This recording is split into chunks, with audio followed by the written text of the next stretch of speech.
I first knew of Metropolitan as a nerdy child who Mhm. read surplus textbooks from the Bibb County, Georgia school system where my mother taught adults to pass the GED. She brought home a book called Eyewitness, the Negro in American History.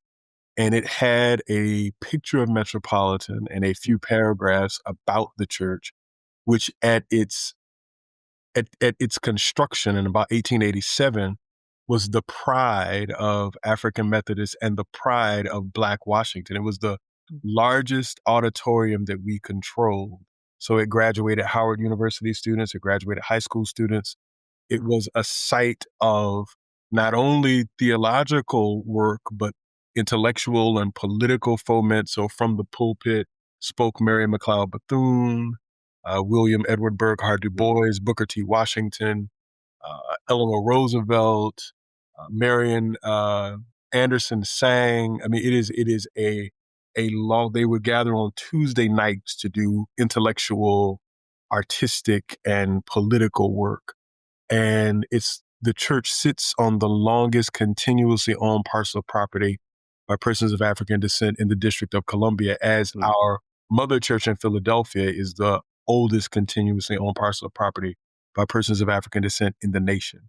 So it has a tremendous legacy of nourishing the entire person. It has a legacy of never excluding any human being. So what I share in context is the National Cathedral at one point would not admit people who look like me. Metropolitan's doors have always been open.